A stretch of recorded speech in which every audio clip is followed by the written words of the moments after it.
Good afternoon, everyone. My name is Rhonda Thomas, and I serve as the Executive Director for Faith in Florida. I'm going to ask at this moment if everyone that is joining us, if you will put your city, county, or organization in the chat.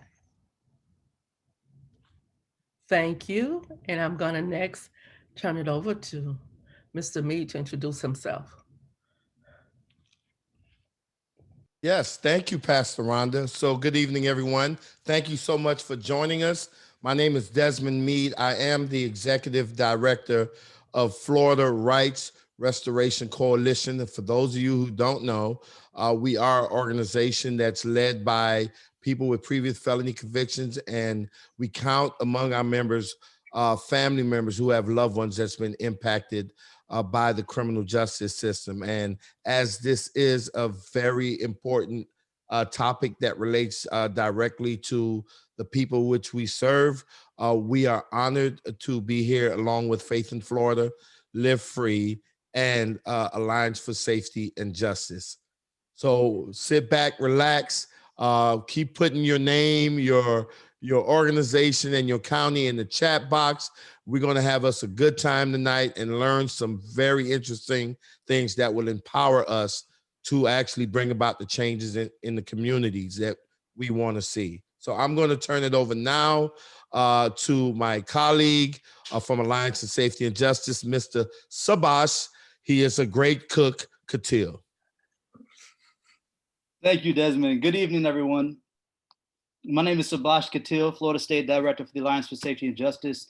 Among other things, the Alliance for Safety and Justice represents about 5,000 crime survivors across the state of Florida, and we're seeking new safety solutions and a new vision for public safety in the state of Florida. And I'm really excited for us to have this conversation, and it couldn't happen at a better time. A lot of our communities need this conversation today. Back to you, Pastor Rhonda. All righty. I guess I should have said what Faith in Florida does. And let me just go ahead and throw that in. We organize multiracial, multi-faith leaders across the state of Florida around racial, economic, and social justice. And gun violence is just part of our DNA, and it means a lot. But I do want to thank everyone who are joining us, those that are on their way of joining, because we see that there has been such a large number of homicides and crime across not just our country, our state, and within our counties. And we impact folks and persons that have lost loved ones to gun violence, and our communities are no longer feeling safe. So we're in this moment where we can share and hear from these great people that's a part of this panel to help us understand where do we go next and how do we get there. Okay, so thank you. Thank you, Pastor Rhonda. And if we could have the rest of our speakers, both Mr. John Mackey, my colleague, Antonio Sadiel, and Neil Volz, introduce themselves and say a little bit about themselves and their work. Start with you, John. Start with me. Hi, everyone. John Mackey. I'm the Director of Innovations at the Alliance for Safety and Justice. And in that role, I help develop and lead ASJ's federal policy agenda. And so excited to be with here today. So much opportunity to do great work in Florida.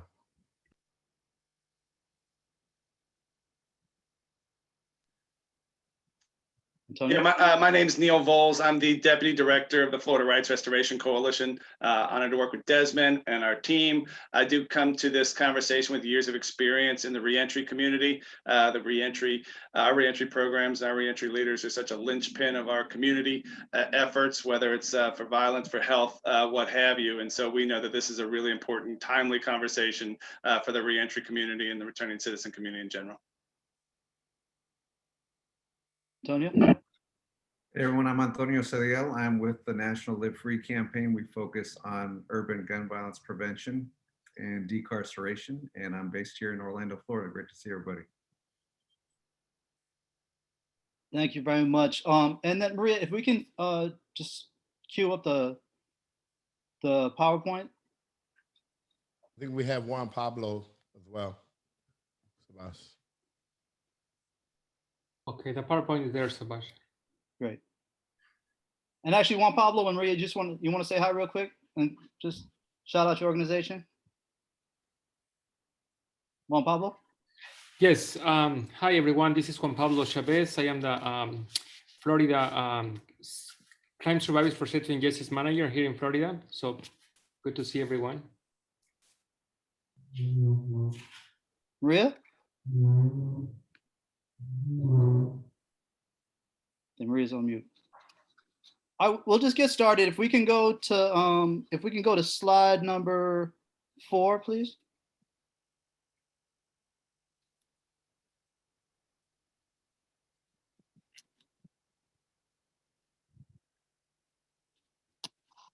One more slide over.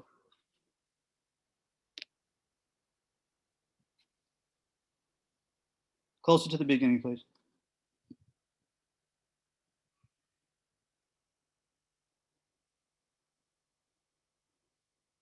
There you go. Thank you. All right, so really quick, I'm gonna turn it over to John Mackey in a second. But basically, we're here because billions of dollars in stimulus money has come down from the federal government to our state to deal with the pandemic. And one aspect of the pandemic has been an uptick in violence and homicides across the state, as we have said before. It is our belief, and we'll demonstrate throughout the course of this webinar, that one of the purposes of these resources should be to help stop the violence in the street. And a lot of the folks that are on this call, a lot of the folks that are going to be speaking during this call, do that every day in their work in different ways, or support other people doing that in their work every day in different ways.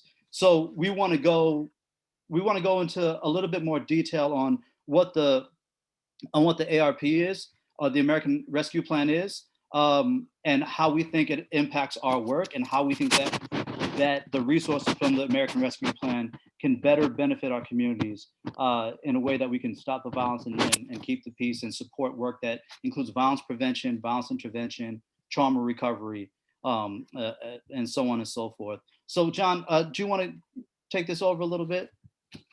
Sure thing. Thanks, Subash. Okay, maybe next slide.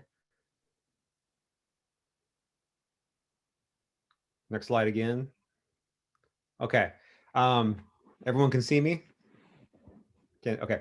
So again, yeah, my name is John Mackey. As I said, I'm from the Alliance for Safety and Justice. I think a real important frame for the discussion, like why I'm talking, why I think I might have some value and want to be a resource for you all, is I'm from the state of Illinois.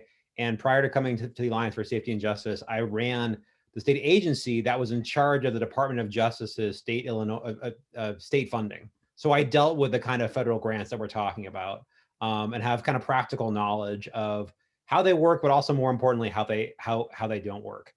And this is just an amazing and exciting time in terms of like what the federal government is starting to do for community violence. The Biden administration is opening up funding, the likes of which we've never really seen. So the first kind of tranche of this money is the American Rescue Plan. So the American Rescue Plan, this kind of walk the overview a bit here on the slide. It's a $1.9 trillion stimulus. What makes it special, right? In the last like 10 years, there have been a number of stimulus like the American Rescue Plan, but prior stimulus, whether it's the CARES Act or the American Recovery and Reinvestment Act, they all included billions of dollars that were earmarked for the criminal justice system. So that were automatically going to go to prisons, jails, police departments. The American Rescue Plan didn't do that. And instead, the way that it dealt with safety and violence and recovery was essentially to grant money to state and local and federal agencies, and to say, that these agencies' job was to help respond to the pandemic using public health strategies, but gave them significant discretion to do that. So this is huge. Again, most of the time, stimulus are kind of investments in not just the criminal justice system, but really, the instruments of mass incarceration. And this didn't do that. But it also is there's an opportunity, but also a risk, right? Because for anyone who's been in this work knows that money has a tendency, like almost a gravitational pull to flow to the criminal justice system. So that's where it's up to, local state advocates to advocate for these funds, to talk about why they're appropriate for community-based program, for community-led safety initiatives, why that's consistent with the ARP's mandate, and why ultimately this is going to help us respond to the pandemic.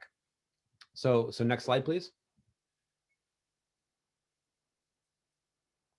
So there are a number of different funding streams in the ARP that are really tailor-made. So if you are on this call, I saw some people chime in, right? So if you run a reentry organization, if you serve survivors of crime, particularly underserved survivors of crime, if you do violence intervention, violence prevention, these are funds that are really, I think, tailor-made for you.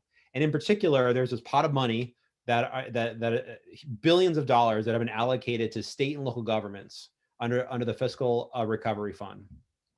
And we have here kind of three hooks for argument. So one thing that's really important about these funds is that these are political dollars. And what I mean by that is that these funds, lots of people can apply for them. Lots of organizations. Sorry, my dog's barking here. Lots of organizations have a claim on these funds. And so it's really about making a political argument, right? And I think that the most important political argument that you all can make, as Subhash noted, as Pastor Rhonda noted at the beginning, is that the pandemic has brought a really severe and in many ways unprecedented increase in violent crime, right? So in order, and I think that's just fundamental, and we can't forget that in terms of our advocacy, that in order to respond effectively to the pandemic, in order for businesses to thrive again, for people to kind of recover from the harm that the pandemic has done to us, it is essential that we find ways to prevent, respond, and help people recover from the violence. So these are the three kind of hooks here. So again, a broad hook of that these funds are designated or rather mandated to help state and local governments respond to the coronavirus.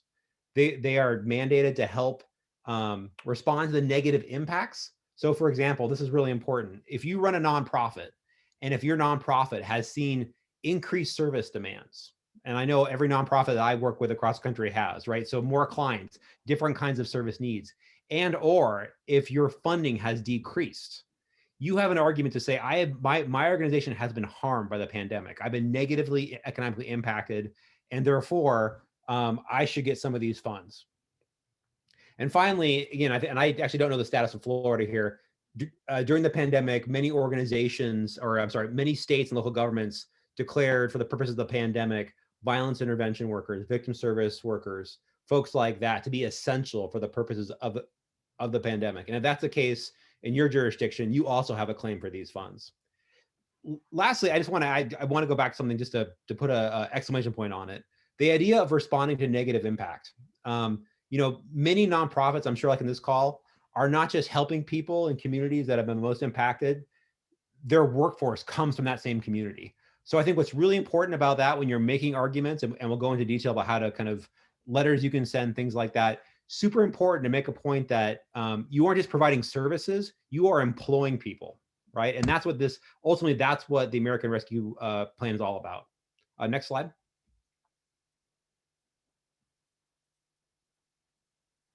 Okay, then I think, Subhash, is this you? Yep, it's me and Pastor Rhonda. Okay.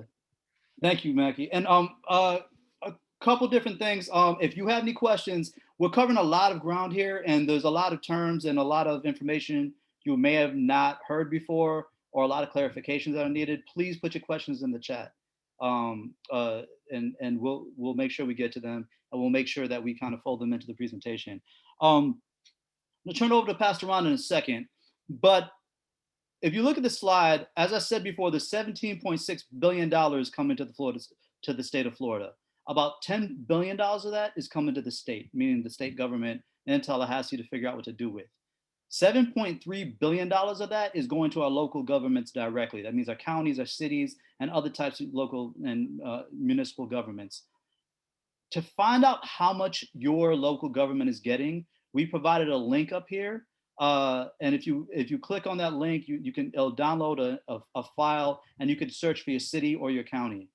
I'm going to do a quick overview of just a couple of the counties out there. So, Broward County, for example, is getting $379 million. That's $1 million in ARP funds. Duval County is getting $186 million. Leon County, $57 million. But even some of the smaller counties like Gadsden County and Palm Coast are and Flagler County, sorry, getting 13 million and 9 million respectively. But also separately, some cities are getting money. Like if you look at cities of a slightly smaller size, like Fort Pierce, are getting $15 million. Cities like Jacksonville are getting $163 million. And so when we're talking about how to access these funds, it's really important for us to really understand how much our locality has been getting. And I'm going to turn over to Pastor Rhonda for a second, because some of us, if you're in a city like Jacksonville, Jacksonville and Duval County are basically kind of overlapping, almost the same place. Some of y'all are from cities and are from counties that have tons of cities in them, right? Or are part of organizations where you service multiple cities within a county or multiple counties. And Pastor Rhonda, you want to go into how Miami figures into that a little bit? Yes. Well, we know Miami-Dade County is a state by itself, locked into a county. And so we see where Miami-Dade County is getting 526 million, Miami Gardens 27 million, City of Miami 139 million. There's gun violence in all three areas, a high level of gun violence. So we want to make sure that the funding that's there is being really dispersed in a way that's going to help our communities to be safe. And so Miami-Dade is a huge county, lots of money there, lots of people that's impacted by gun violence. And so we want to really, really target all of these cities and counties to make sure that it's really, really being dispersed in a way where we feel safe. I'm personally impacted by gun violence, so this means a lot to me personally. So I just want to make sure that we really key in on this and see how this money is being spent, where it's going, and we can help them out and making sure it goes to the right places. Shabash, I'll turn it back over to you. Thank you, Pastor Rhonda. And we had a few questions about individual counties. And John, you've answered part of that. Hillsborough County is getting $285 million. And that's going to be separate from, for example, Ybor City might be getting money and Tampa might be getting money as well. But John's putting a link in the chat, and the link is also on the PowerPoint. And if you signed up for this training, we're going to send you a copy of this PowerPoint afterwards. But if you click on the link, you can find out how much your city or your county is getting. Some of you might be part of a city that might not be getting money, but your county might be getting money, or it might be vice versa. And so please click on that link to find out. And, a basic function of what we're trying to do is, as everyday citizens and residents of specific counties, we kind of want to know where our money's going in general, right? But for those of us that really care about the uptick in violence and the increase in violence and the increased homicides and the increased suffering in our counties, we specifically want to know, because we want those resources to be used for the better ideas to keep the streets safe. And John, thank you very much for posting in. If people have individual questions about some counties and cities, John's been doing a pretty good job of tracking that down. Thank you. But now I want to turn it over to Antonio, so we can really go into a deep dive on how do we ask for these funds, and how do we try to figure out how do we make sure that these funds are being used really to keep our streets safe. Antonio? Yep, thanks, Subash. So as mentioned, I really focus on the gun violence prevention work. And so I want people to understand that this is part of a larger national movement around getting funding for proven strategies. So a lot of people are not aware that there are strategies for reducing gun violence dramatically that don't require changes in gun laws. They just require investments. And so we've been working on this for over 10 years. We tried during the Obama administration, during the Trump administration. We're finally getting some traction here. One thing that people should be aware of, because this is money that's going to be coming down the pike, and I'm going to get to ARP in a second.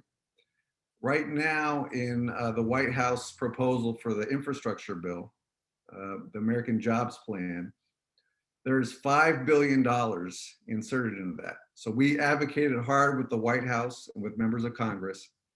And we said, in order to scale up these proven community violence prevention programs, these are programs that have reduced violence by 30, 40, 50, 60% or more in cities around the country. In order to scale them up, we need a real federal investment. And so right now, this is a historic investment from the federal government, $5 billion as part of the infrastructure bill. Secondly, the White House has proposed another $200 million just for fiscal year 2022. Okay, this is part of the appropriations process each year. And then third, the White House recently announced that they're prioritizing 26 existing federal grant programs for this, right?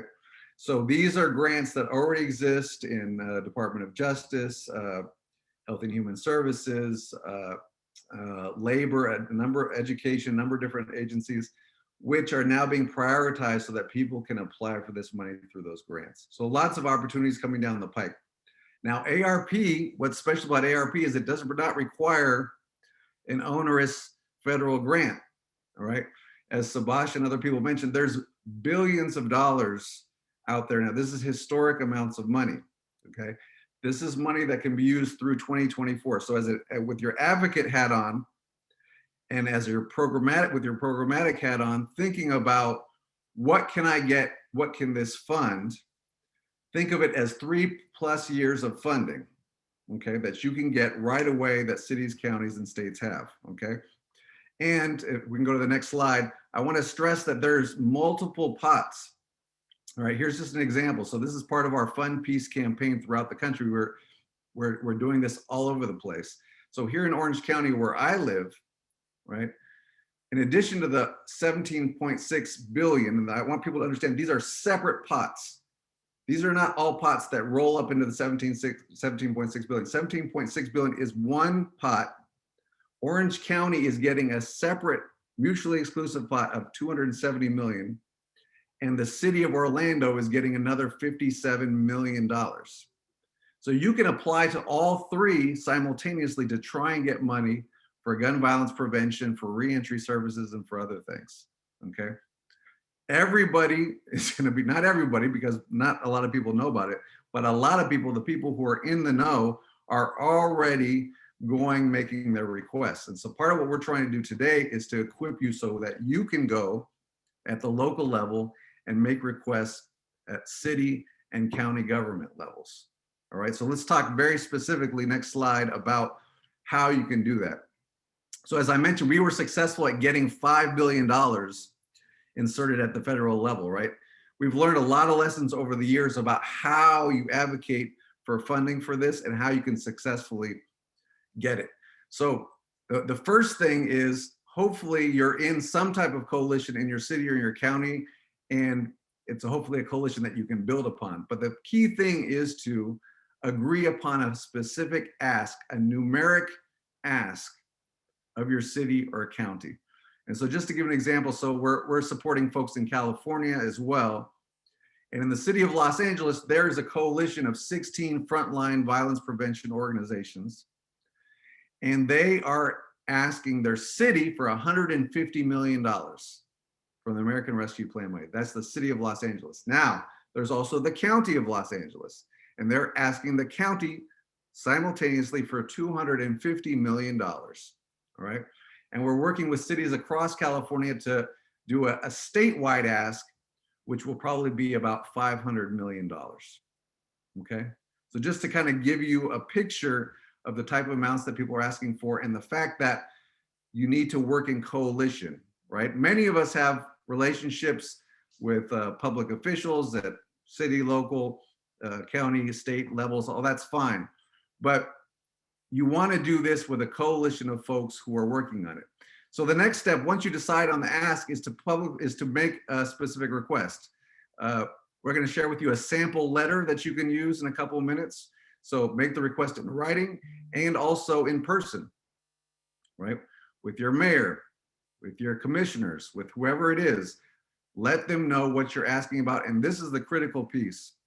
Make your ask public, right?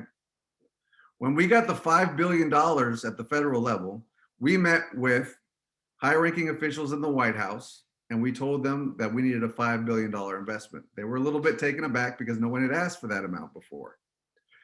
In every follow-up meeting with the White House, we asked for $5 billion. In every meeting with members of Congress, we asked for $5 billion. In every interview with the press, we asked for $5 billion. $5 billion became the number. It became an entity unto itself, okay?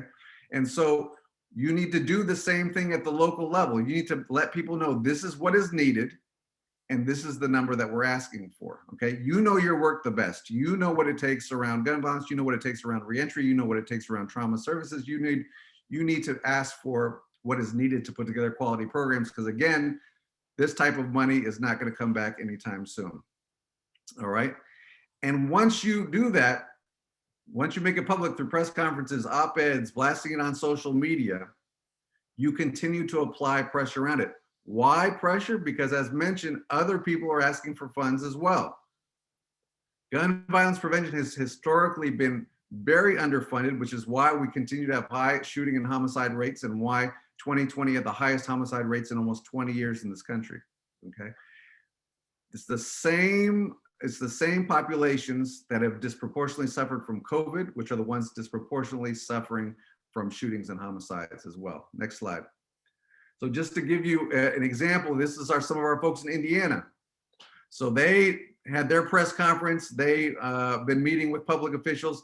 They're asking for $117 million from the state of Indiana, right? Just 2%, $117 million is just 2% of the ARP funds. And they're also asking at the city and county level for 5% for gun violence prevention, okay?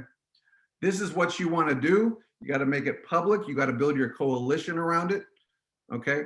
Because if you are just passively doing it or just trying to do it based on individual relationships you have, you will not have the same community accountability to get it done. All right. So in order to do this, so we have, Faith in Florida here, leadership from Faith in Florida. We have leadership from FRC. We have leadership from ASJ. We are all here to help people get this work done, and it has to happen quickly because people are making decisions as we speak about this money. And if we let this go by, it's basically like having Christmas and not going to unwrap your gifts. This is the time. You will never see trillions of dollars flowing through in this way again. So with that, I'm gonna pass it on to whoever's next. Thank you. Next slide, please. All right, so really quick, and John and I just want to talk really quick about what the letter looks like. And we have a link to the letter. I'll try to post it in the chat when I get a second.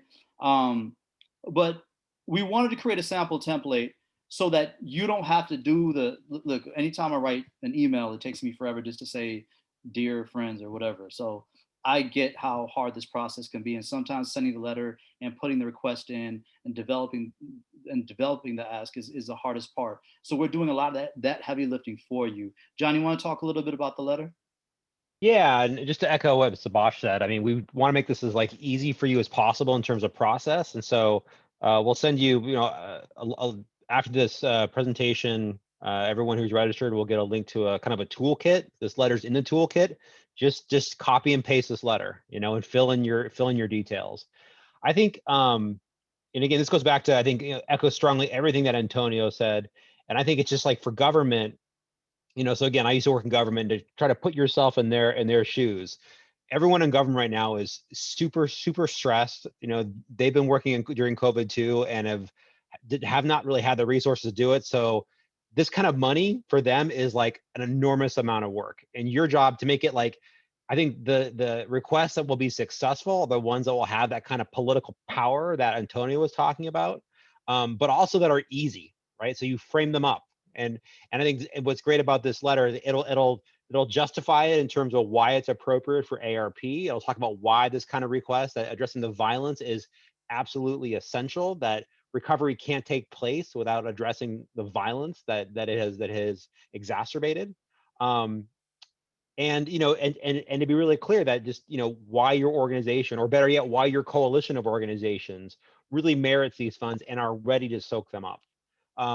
And I think along with that, with that direct request to, these funds will all be going to the state, whether it's governors, local executives, so mayors, county board executives, and those can be different authorities.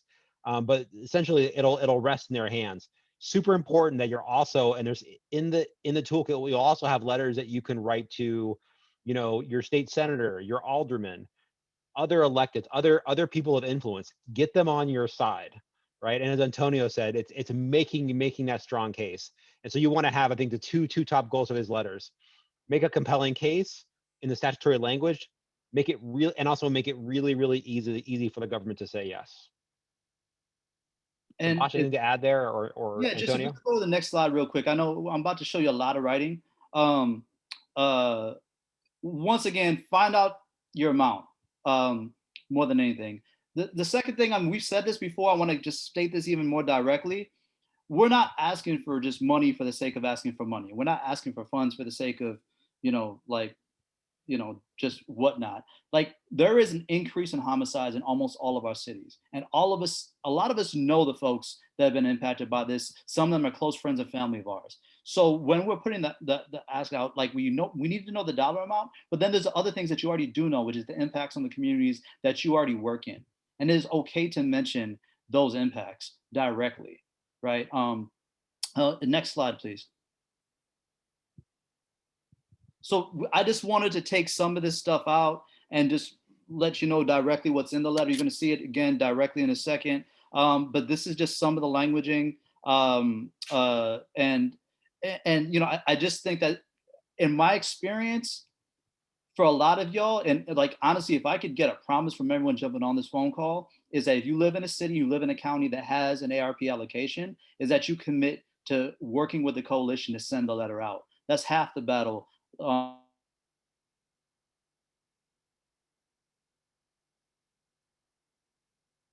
think Sabash got frozen there. Yeah, I would just, I think I know where Sabash was going there. It's this money is this can be scary, and it's scary. I promise you, it's scary for government, this kind of money. It's scary to ask for it. It's really intimidating. And I think, like, hopefully this letter, this presentation, can just overcome that kind of scary feeling, and just know actually that if your local government if the state of Florida does not spend this money, it's going to send it back. So this is something that, like, again, as Antonio said, this is a huge opportunity. And without the ability to pull these funds down, again, Florida will just return them. So maybe the next, go ahead.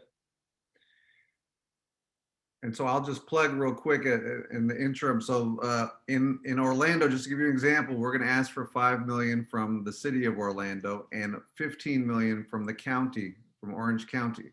And so again, this is money that can be spent over 3+ years, right? Because it can be used through 2024. So it's not even as big as it sounds, right? So if the city of Orlando, for example, it's $5 million over 3 years. That's just enough to do like a very baseline violence intervention program, right?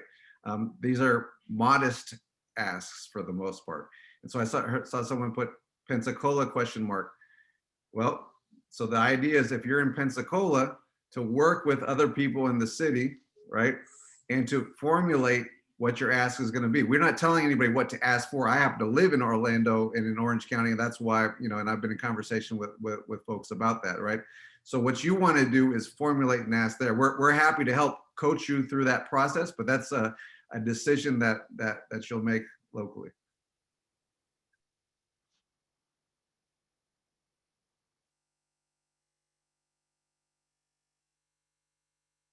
So I think we've lost Subash, and I think he's doing this piece. So go for it, John. Okay.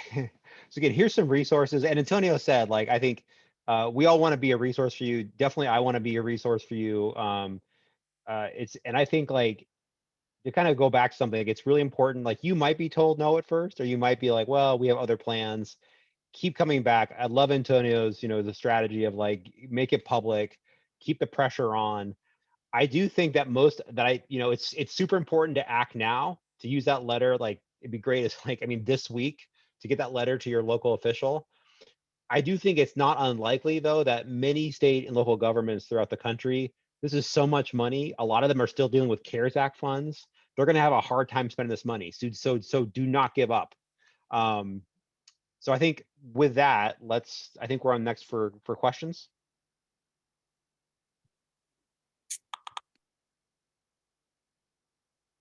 So I saw Pinky Henley has her hand raised, or has.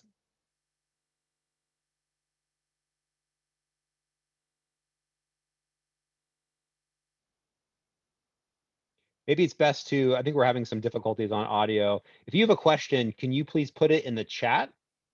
or that's probably the best way to do it. I think we're having some audio difficulties.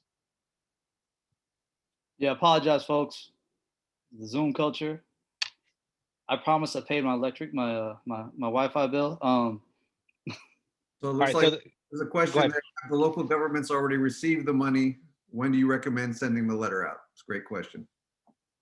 So my best information, they have not received. So right now, the secretary, the Treasury is writing kind of like guiding kind of principles. Just thinking about ways in which like kind of questions they can answer. But as far as the best information I have, they're still in the process of doing that. Eventually, that it'll be appropriated to the state and local governments. But I think the time to send the letter is like right now, and to send it and to keep the pressure up. I see another. Other folks agree or other thoughts? Can salaries be paid from these funds? Absolutely, right? So these can be community-based programs. The money could go to, for example, a community-based organization that is doing reentry, a community-based organization that's doing street-level violence intervention, in order to expand, hire new people, do whatever needs to happen. Yeah, and just to echo that, like I think just to kind of and reiterate what I said earlier, everyone on this call that does work around violence, and who employs people who are in communities that are most impacted, you're like a twofer, right? You're not only going to help respond to the kind of the harm caused by the pandemic, but you're going to also employ people. And I think don't lose sight of that, because those two goals are really important for the American Rescue Plan. Hey, John, can I just jump in real quick? As I listen to you, Antonio, you guys present and talk about the substance of what's going on here, I keep thinking about myself, right, who managed grants, who worked in the community with people every day. And I feel like there's somebody watching who just needs to hear, like, now is the time. Like these guys are experts in this field, and take it from somebody who's been there. Like, this is the moment, like take the opportunity, see that the stars are aligned. This is an opportunity for you, your organization, get that letter going, cut, paste that. I know how busy folks are. Part of my role here is to encourage people, get that action mindset, and if you're feeling like you need to take an action, like take it tonight, take it tomorrow. So thanks, guys. Just really appreciate the information that you're providing, but also know how busy and hardworking some of the folks who are watching right now feel. And I promise you, this is an opportunity for you to transform your organization and your community. So I see. I'm sorry. Go ahead, Shabazz. So I saw two different sets of questions. The first question I saw was a little bit back, was about having a non-denominational group of 250 members here in Pensacola. Would it be a good idea to ask using the organization? So I'm going to just take one first step at this, and everyone else chime in. My sense is that the bigger coalition you have of people that represent the different voices who feel like it is their day-to-day responsibility to keep the streets safe, right? Pastors, peace workers, trauma recovery specialists, therapists, healers. Yes, especially in cities like Pensacola, where I'm not saying Pensacola's small, but it's not the size of Miami-Dade. So 250 folks represent an organization. There's a lot of people. Yes, definitely. Anyone else want to chime in on that? So they should contact Pastor Rhonda, Faith in Florida. Pastor, you want to talk a little bit about Faith in Florida and how people can get in touch with you? Hello. Well, first of all, I guess I'll put the information in the chat so everyone can see it, on how they can reach me. Faith in Florida is doing gun violence work in quite a few of the cities and counties that's listed. We're already starting to organize around it. We're already started holding, asking and meeting with elected officials on where this money is going so we can hold them accountable. And then making sure that it go into the right hands as much as we possibly could. We do have people on the ground. We do counseling sessions, all of that. But I'm just going to put my information in the chat, and by all means, you can reach out to us. I think I have about 6 counties that's listed that we're doing gun violence work in. Miami-Dade is one of the larger counties, but we're still across the state. Could I chime in? behind Pastor Rhonda because I think that she touched on a couple of things that we really, I think, should be like emphasized, right? Number one, I want to really just take a step back and really just ground the folks that's on this call, because when I was looking through the names of the people and the organizations that they're with, who's on this call, and I see, Pastor Ray Whiteley, I see Dr. Elizabeth Jackson, Sonia, and so many folks who I know for quite a number of years have experienced the sufferings of our community up close and personal, either as a survivor of some type of violent offense, or being in proximity of having a family member who's been shot, or or having a friend, a family member, or you yourselves who've been caught up in the criminal justice system, and you've experienced this pain for quite some time. And one of the frustrations that we've been having in this work for quite some time is the fact that we're out here doing this work because we're close to the pain. We're out here doing this work because we care, and it always seems as if we never, ever have near enough resources, right? And everywhere we look, it seems like the well is dry, or people just don't care. We've tried on, and Antonio has kind of hinted at, we tried on numerous occasions to get even government officials to invest in the work that we're doing, and they didn't see the need for it, or they didn't see where it was going to benefit them, even politically or whatever. But we are now at a moment that we've never been in before, right? To where we now are within arm's reach of resources that will fuel the work that we've been doing for damn near free, right? That this is work that we're going to do regardless of funding. And now here's an opportunity to really tap into the resources. And I think we really need to really just take a step back and appreciate the moment that we're in, right? And in the appreciation of the moment that we're in, then we have to realize, and Pastor Rhonda, she touched on it, that there are two avenues that we're looking at. One is that if you're already in there doing that work and you're connected with a organization or with a coalition of organizations that's been doing that work, right? There's a need to make sure that those resources get to your organization. But just as important, right? Just as important is if you're not as deeply connected with an organization or don't make those decisions, the other thing that is just as important is that we have to let elected officials know, right, with as much clarity and certainty and as firm as we possibly can, let them know that this is a moment that we are watching, and we have a high expectation of these resources being allocated to heal our community, right?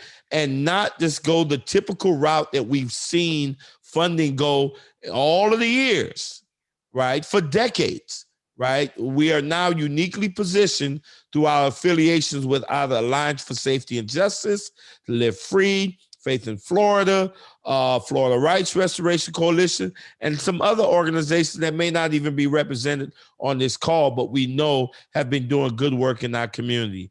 This is the time that we make that demand that those resources be allocated to grassroots organizations that has been laboring in the field, right, for decades. Which means with me, if I wasn't doing it, I am still invested in participating in this, because I know that Live Free or ASJ, who works with crime survivors, could use those resources to expand their work and to help promote, accelerate the healing in our community. And so at the very minimum, what I can do is that I can write a letter to my elected officials and say, I know that you are getting $200 million. And what I am asking and what I'm demanding as a registered voter, as a constituent, is that you invest a particular amount of money, and we have that number. I know Antonio keeps saying it, but it keeps slipping my mind. But for your community, that we invest 2% or 3% or 5% of those monies to organizations that's in my community that's doing work. All right. So we have that power. So we don't have to run around and try to create something that we don't have when we know that there are organizations that's there. And the thing is that we need a collective voice, right, to let these elected officials know that that money needs to go here. A great thing that John said at the very beginning is that the uniqueness of this one is that these fundings do not ease their way into law enforcement, right? Or in the typical criminal justice stream. But this is rather a unique opportunity. And we must, we for the past year, we've been talking about police getting extra funding and we're not getting any. Well, here's our opportunity to make sure that we're holding all those public officials who say they was down with us when we was marching, that we hold their feet to the fire right now today by sending them letters, by making phone calls and saying that we're expecting you to be a person of your word and make sure that these funds, right, get into the right hands and not the your usual suspects. We've got to be very firm and adamant about that. And so I just wanted just to raise those 2 points, because so many of us on this call have been part of the suffering, have witnessed it firsthand, either personally or through family members or immediate neighbors or people in our community. And we know the pain. We know what it feels like. We have an opportunity to ease it. Let's not pass up this opportunity.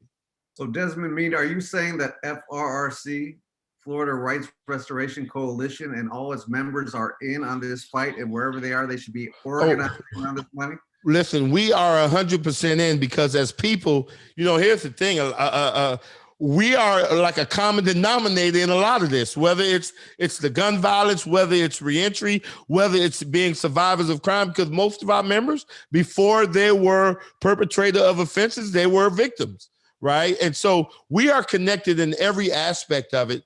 And we understand that organizations like LIVEFREE and Faith in Florida are the subject matter experts in gun violence reduction. And we understand that organizations like ASJ is the subject matter experts in harm reduction, especially around crime survivors.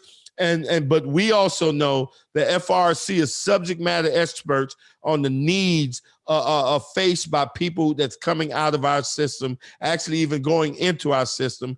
And that part of the healing process is ensuring that there is a more holistic reentry system that allows people, right, to, number one, heal from the trauma of incarceration, but also to successfully reintegrate back into their community. Because I remember the rapper that was with LIVEFREE that said a while back that a hungry lion is going to eat, right? And so if people are coming out of prison and they're not getting the services that they need, then it's a likelihood or a possibility that that person coming out of prison could return back to a life of crime, which may involve gunplay, which now creates a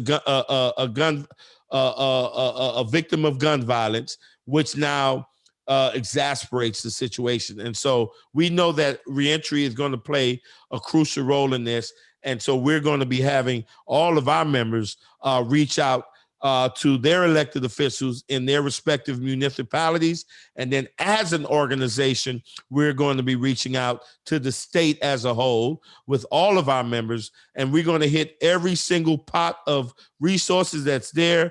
We're not going to leave any pot unturned, right? With the hope that we'll be able to capture some of those dollars. And even if it's not for us, it's for the efforts from grassroots organizations. So we're advocating for ASJ. We're going to advocate for LIVEFREE. We're going to advocate for Faith in Florida, because we know that the work that all of these organizations are doing is crucial to the healing of our community.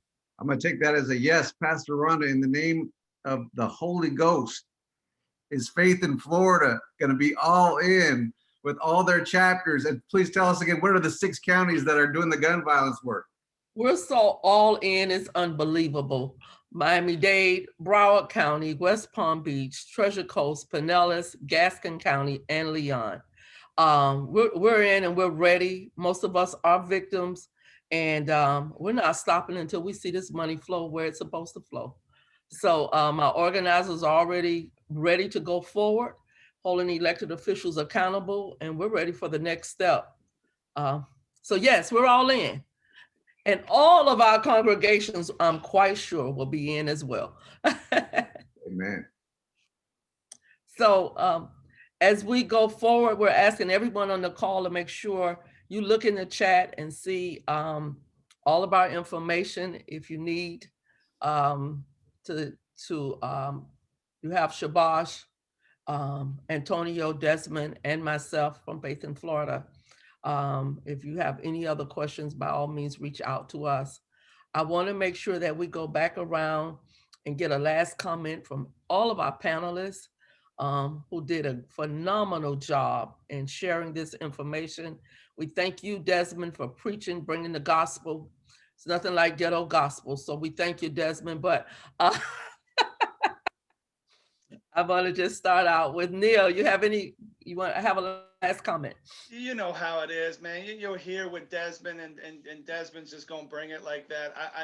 My big thing is trying to like talk to somebody out there right now. Somebody, like, we know how busy folks are. We know what a burden, and what burden we put on ourselves when we're in the field, when we're in the trenches. Like, just get that this is a moment.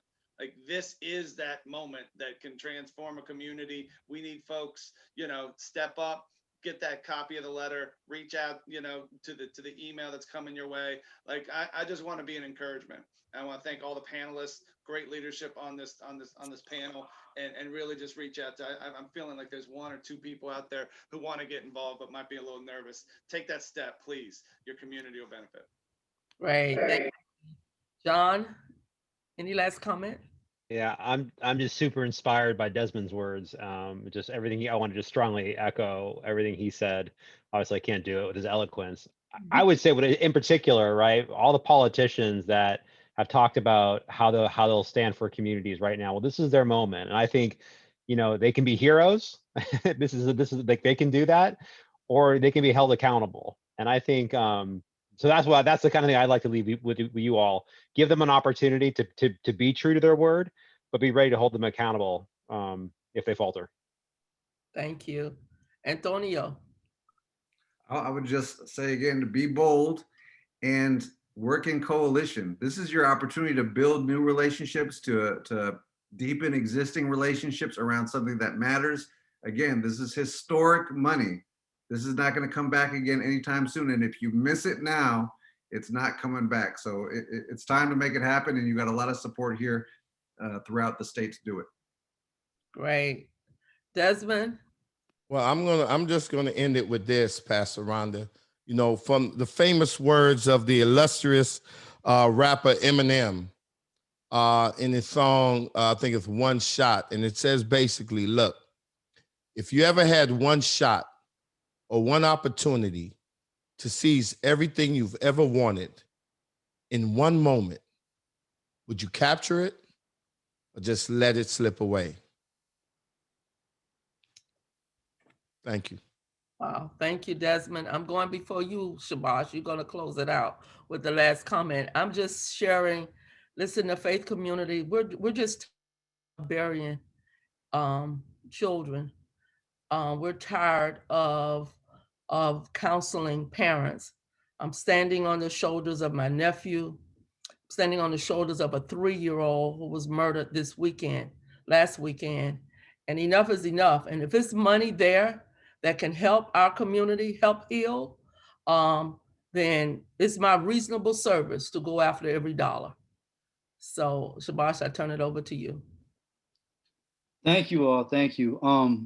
Just thank you all for participating. The only thing I would ever leave people with is get your people together, get your voice together, and get your letters out, right? And go back to the action steps that Antonio laid out. Just commit leaving this call to do that, because that's going to be the hardest part, right? I thank everyone. I had this big speech prepared and I was practicing in front of the mirror, and then Desmond started talking and I forgot it all. I'm just kidding. Thank you all for joining. And really what is at stake is whether we have a safer Florida or not. So thank you all for joining, and thank my colleagues, and tomorrow we get to work. Have a good night, everyone. Thanks, Al.